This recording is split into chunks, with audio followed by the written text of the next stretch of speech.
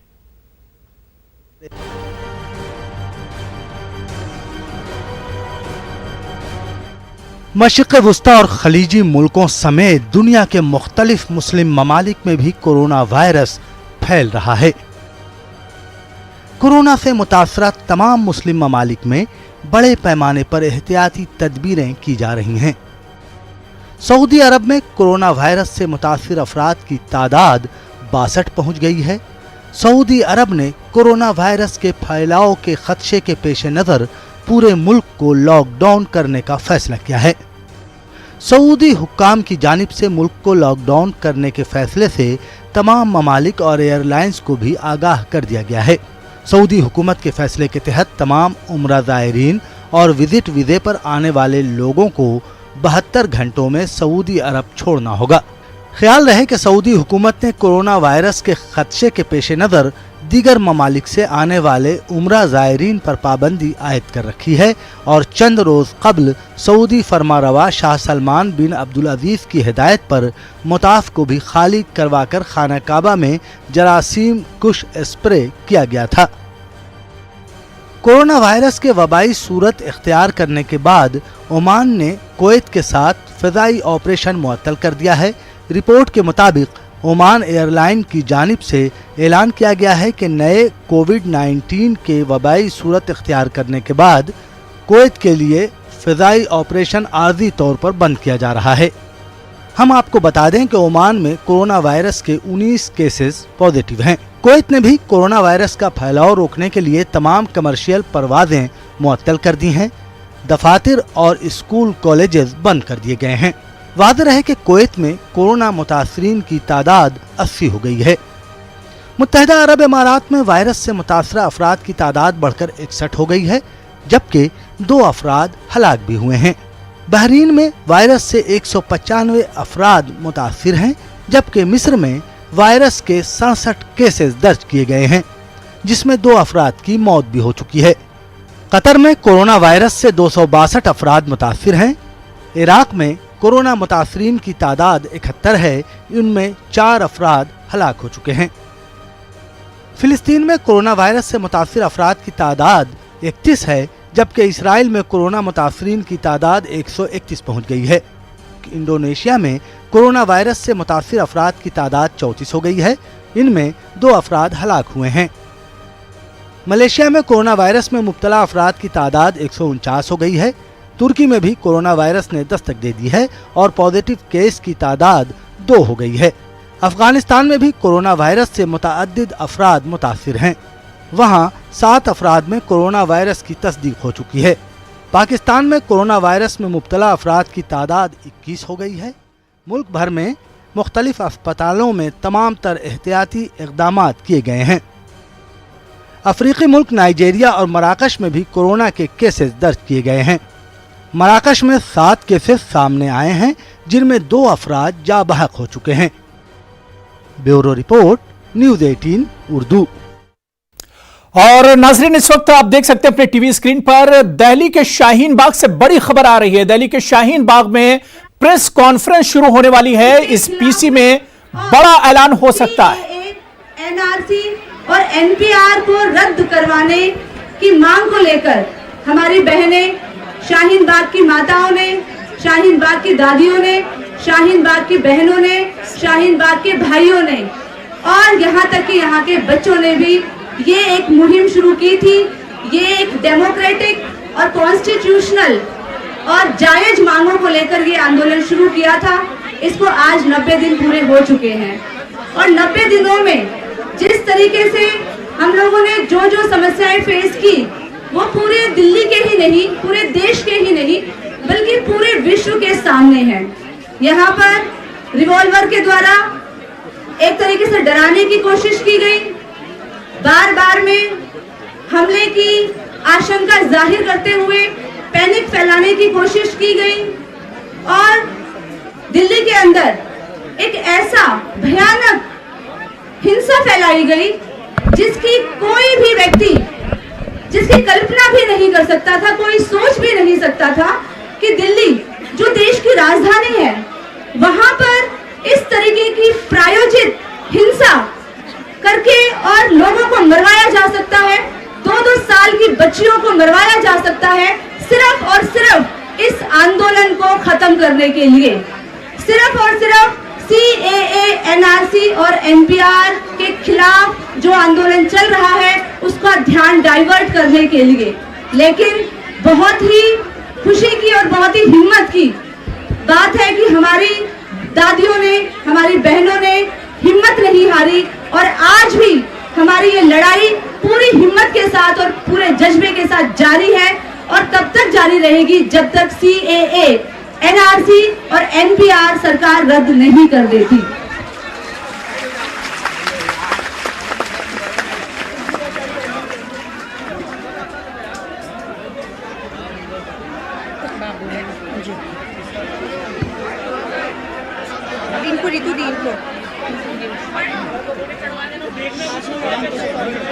अभी जिस तरीके से दिल्ली के जो इलाके हैं, जाफराबाद, सीलमपुर, शिव विहार, मौजपुर, इन इलाकों में जो हिंसा फैलाई गई है वो प्रायोजित हिंसा थी और इस हिंसा को जो सांप्रदायिक रंग देने का प्रयास किया गया है और उस सांप्रदायिक रंग देने की जरूरत सरकार को इसलिए पड़ी क्योंकि जो CAA जो कानून संसद में पास किया गया है वो अनकॉन्स्टिट्यूशनल है, बिल्कुल अनडेमोक्रेटिक है और जो हमारा सेक्युलर वैल्यूज हैं हमारे संविधान की, बिल्कुल उसके खिलाफ है। इसीलिए पूरे देश की जनता उसको रिजेक्ट करती है और हम लोग शाहीन बाग से पूरे देश की जनता से आह्वान करते हैं कि इस अनकॉन्स्टिट्यूशनल और गैर जो संवैधानिक है और गैर लोकतांत्रिक है और जो हमारा सेक्युलरिज्म के खिलाफ है, उसके खिलाफ, इस कानून के खिलाफ पूरी जनता सड़कों पर आए और इसका विरोध करे। और जिस तरीके से हमारे गृह मंत्री जी ने जो बात आज बोली है कि NPR का जो लिस्ट है, क्वेश्चंस की जो लिस्ट है, उसमें से डाउटफुल हटा दिया जाएगा। हमारी उनसे गुजारिश है कि क्वेश्चंस की ही क्या जरूरत है, जो क्वेश्चंस हैं उनको भी हटाया जाए। और जिस तरीके से आप सभी जानते हैं कि हमारा नागरिकता कानून जो 1955 में जो बनाया गया था और अटल बिहारी वाजपेयी जी की सरकार के दौरान 2003 में उसमें संशोधन लाया गया था और उस संशोधन के आधार पर ही उसमें एनआरसी को जोड़ा गया था। तो हम सरकार से मांग करते हैं कि 2003 में जो कानून बनाया गया था उसको भी रद्द किया जाए, क्योंकि उसी के आधार पर आज अगर एनआरसी लागू नहीं भी होता है हमारे आंदोलन की मांग के आधार पर, हमारे आंदोलन के दबाव में, तो कुछ दिन बाद फिर से उसको लागू किया जाएगा। इसीलिए उसको जड़ से खत्म किया जाए, हमारी ये मांग है। 1995 का जो हमारा नागरिकता कानून है उसमें 2003 में जो संशोधन लाया गया था, उसमें उस संशोधन के आधार पर जो कानून बना था, हमारी मांग है कि उसको भी रद्द किया जाना चाहिए। 1955 का जो नागरिकता कानून था उसमें 2003 में संशोधन किया गया था और उसको हम चाहते हैं कि 2003 में जो कानून बनाया गया था उसको भी रद्द किया जाए। संसद में प्रस्ताव पारित करके, और जो हमारे गृह मंत्री जी जो बात उन्होंने बोली है कि डाउटफुल नहीं रहेगा, पहली बात तो हमने बताई कि क्वेश्चन जो इसमें लिए गए हैं उनकी भी कोई जरूरत नहीं है। दूसरा, सीए के बारे में भी सरकार रेजोल्यूशन पास करे संसद में और उसको रद्द किया जाए।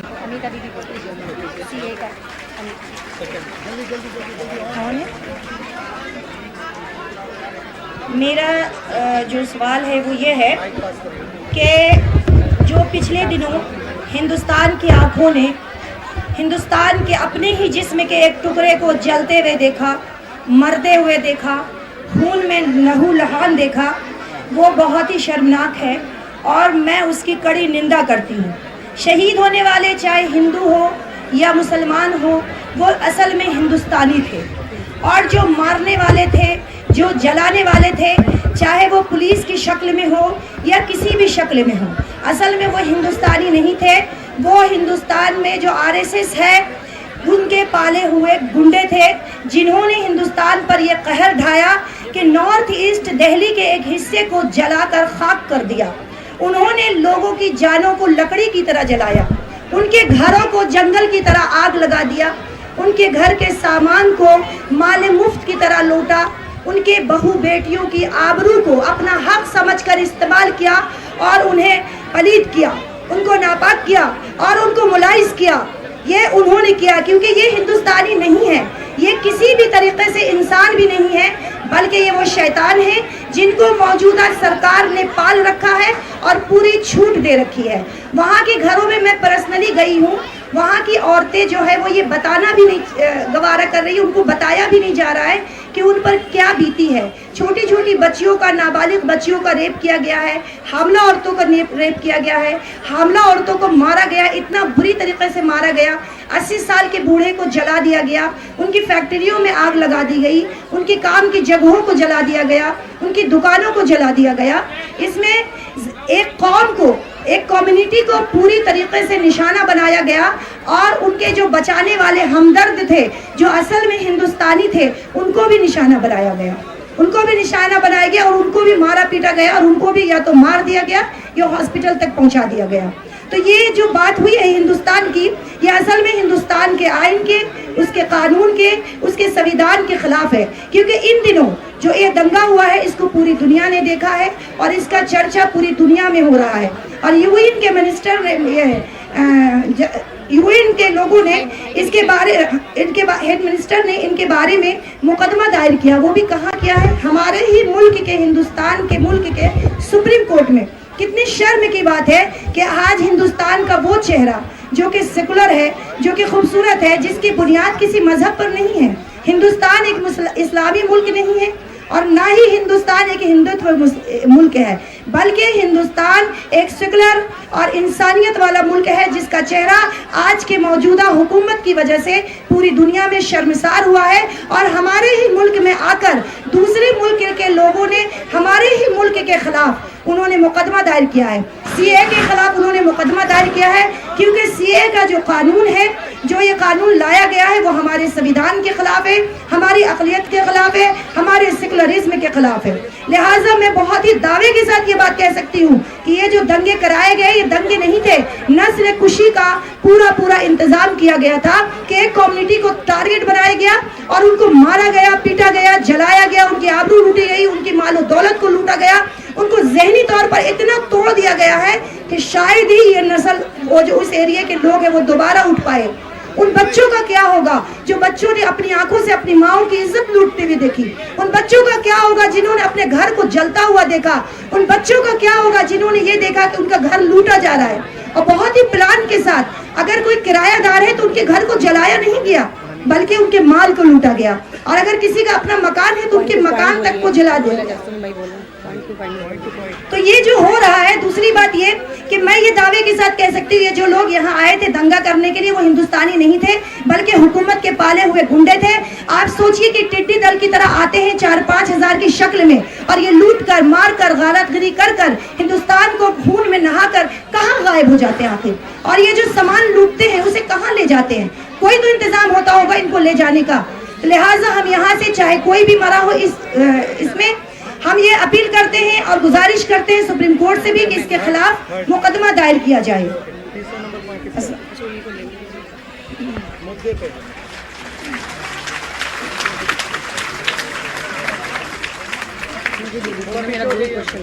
ठीक है, आसाम में जो एनआरसी की प्रक्रिया हुई है उसको लेकर हमारे मन में कुछ सवालात हैं, तो हम आपके माध्यम से उसके जवाब चाहते हैं कि मैं एक भारतीय नागरिक हूँ, और मेरा नाम जो है वो एनआरसी लिस्ट में नहीं आता है, मेरा नाम एनआरसी लिस्ट में नहीं आता है, और तब मैं क्या करूँगी? क्योंकि मेरा नाम, मैं भारतीय हूँ, लेकिन मेरा नाम किसी वजह से एनआरसी लिस्ट में नहीं आता है। उस बीच में मेरे साथ क्या होगा? मेरा सवाल है कि उस बीच में मेरे साथ क्या होगा? मेरी जो संपत्ति है, मैं रहूंगी कहाँ पर? क्योंकि मुझे ये साबित करने में कि मैं नागरिक हूँ, मुझे अपने कागजात का ये सब करने में एक लंबा प्रोसेस है, जैसे कि आपने आसाम में देखा ही है। तो उस बीच में मैं कहाँ रहूंगी? मेरे लिए क्या गवर्नमेंट करेगी? मेरी जो संपत्ति होगी उसको क्या करेगी? जो मेरे बैंक अकाउंट्स होंगे उनको क्या करेगी? उसके बारे में हमें जवाब चाहिए। और दूसरी चीज ये कि जो गृह मंत्री जो है, वो मुझे लग रहा है कि आजकल क्रोनोलॉजी जो है वो सही से समझा नहीं पा रहे हैं, तो हम उनको समझा देते हैं, क्योंकि उनका कहना है कि जो हम लोग जो यहाँ बैठे हैं वो किसी के बहकावे में या किसी के बोलने से या किसी सरकार के बोलने से, किसी अपोजिशन के बोलने से यहाँ बैठे, जबकि हम उनको बता दें, हम उनको ये बात क्लियरली बता दें कि हम यहाँ जिस लिए बैठे थे, हम वो इसलिए बैठे थे कि आपने जामिया पर हमारे बच्चों पर जो बर्बरता की थी, हमारे भाइयों पर, हमारी बहनों पर जो बर्बरता की थी, हमारे भाइयों की जो आंख तोड़ी, हाथ तोड़े, पैर तोड़े, इन सब को देखकर हम यहाँ पर बैठे थे। और दूसरा, एनआरसी, सीएए, एनपीआर के खिलाफ हम यहाँ पर बैठे थे, ना कि हम किसी बहकावे में, ना कि किसी के कहने में हम यहाँ पर बैठे थे। ये बात हम बिल्कुल क्लियर बोल रहे हैं। पहले तो मैं आदरणीय अमित शाह जी से ये कहना चाहूंगी कि जामिया के सीसीटीवी कैमरा जो वीडियो है उसकी वैज्ञानिक तौर पर जांच की जाए, और जो भी दोषी है उस पर सख्त से सख्त कार्रवाई करी जाए। दूसरी बात मैं ये कहना चाहती हूँ अमित शाह जी से कि उन्होंने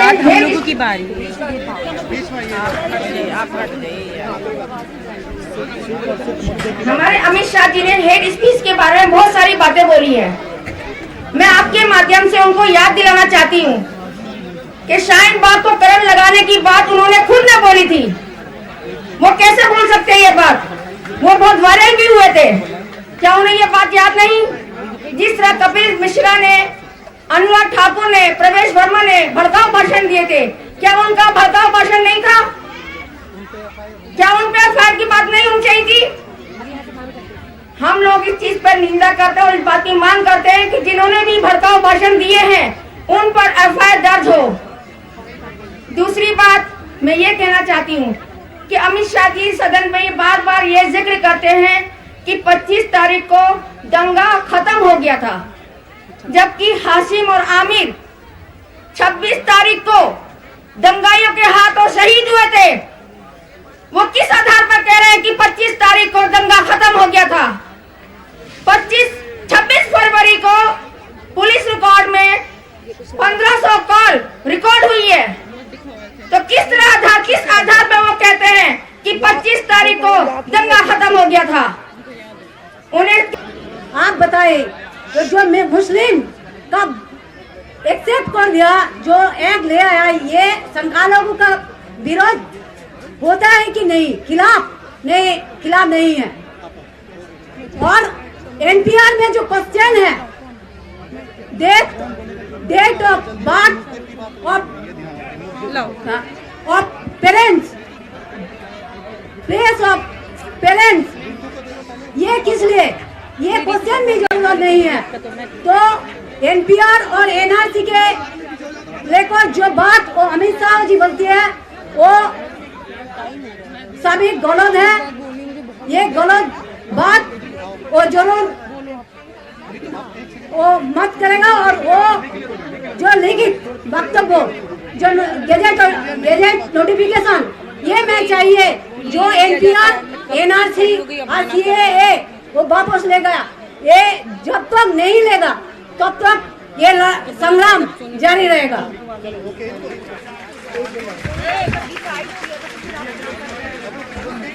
देखिए एक लाइन बस। मैं सिर्फ इतना बोलना चाहती हूँ, हर मुल्क का जो मुस्तकबिल होता है वो वहाँ के युवा होते हैं। तो यहाँ पे हिंदुस्तान में एक हिटलर की नीति थी कि जो उसका कहना था, अगर आपको किसी मुल्क को बर्बाद करना हो तो वहाँ के यूनिवर्सिटीज को खत्म करो, वहाँ की किताबों को जला दो, तो वहाँ के जो युवा है, आने वाली पीढ़ी अपनी हिस्ट्री कभी नहीं जान पाएंगी। यहीं पे हिंदुस्तान में वही हुआ है, उसी नीति को चला गया। यहाँ का मुस्तकबिल बिगाड़ा गया है, यहाँ के युवा को मारा गया, पहले जामिया को मारा गया, जेएनयू को मारा गया, सब लोगों को, सारी यूनिवर्सिटीज को तबाह किया। उसके बाद क्या हुआ? 3000 युवा को उठाया गया, उसका क्या होगा?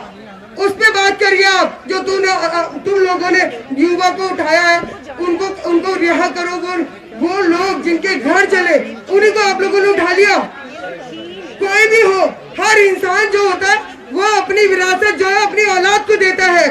तो आप दूसरों की औलादों को क्यों दंगाई बना रहे हैं? जो लोग आपने बुला के दंगे कराए वो दूसरों की औलादें थी, ठीक है? अपनी विरासत जो है अपनी औलादों से दंगे कराइए, अपने औलादों को शूटर बनाइए, अपनी औलादों को मैदान में भेजिए शूट करने के लिए, अगर ये सही चीजें हैं तो। मैं अपने माननीय गृह मंत्री जी से एक बात पूछना चाहती हूँ। कल उन्होंने पार्लियामेंट संसद के अंदर एक बात कही कि हिंदुस्तान के मुसलमानों को डरने की कोई जरूरत नहीं है इस एमपीआर से। उन्होंने कल ये बोला, no document and no D in MPR. तो मैं उनसे ये पूछना चाहती हूँ कि हिंदुस्तान का मुसलमान नहीं डरे, उनको डर नहीं है, पूरे माइनॉरिटी को डर है इस चीज का। उसमें हिंदू, मुस्लिम, दलित, उसमें सब लोग है, सब लोग डर रहे, खाली मुसलमान नहीं डर रहा जो ये मुसलमान के लिए बोल रहे हैं। और मैं दूसरी बात ये बोलना चाहती हूँ कि जब 144-25 को लगा दिया गया तो 26 को दंगे क्यों हुए? और मैं तीसरी बात अपनी ये बोलना चाहती हूँ, जो वो हमारे बीजेपी वाले ये जो बोल रहे हैं कि 300 लोग थे, जो 300 लोग वो आए थे, तो क्या उनकी जांच यूपी से, और यूपी में किसकी सरकार है? योगी की। क्या उन्होंने उनसे ये आंसर लिया कि वो लोग कौन थे? उसकी जांच हुई? उनको पकड़ा गया? नहीं हुआ। उसका कोई क्लियरिफिकेशन अभी तक नहीं हुआ है। हम चाहते हैं उसकी जांच हो। जो दिल्ली के अंदर उन्होंने जिनके बच्चों को यतीम कर दिया, जिन माँ बापों को बेऔलाद कर दिया, जिनकी घर जला दी गई, जिनके दुकानें जला दी गई, आज उनको भिखारी बनाकर छोड़ दिया। वो कपड़े के लिए तरस रहे हैं, पानी के लिए तरस रहे हैं। तो क्या उसकी जांच नहीं होनी चाहिए? वो 300 लोग कौन आए थे? बिल्कुल जांच होनी चाहिए उनकी। मैं यही बोलना चाहती हूँ।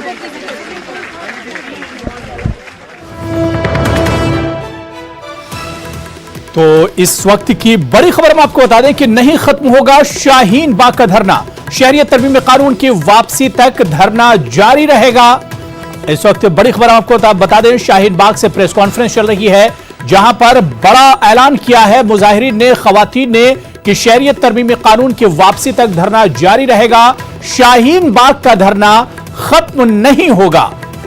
तो शाहीन बाग से राजतौर पर बड़ी खबर आ रही है। राजतौर पर प्रेस कॉन्फ्रेंस की है शाहीन बाग की मुजाहिरीन ने और खवातीन ने, और उन्होंने साफ साफ अल्फाज में कहा है कि शाहीन बाग का धरना खत्म नहीं होगा। इस धरने को 90 दिन यानी 3 महीने मुकम्मल हो चुके हैं। शहरियत तरमीमी कानून यानी इस कानून की वापसी तक यह धरना खत्म नहीं होगा, यह धरना यूं ही चलता रहेगा। तो चलिए इस बुलेटिन में अभी फिलहाल इतना ही। आदाब।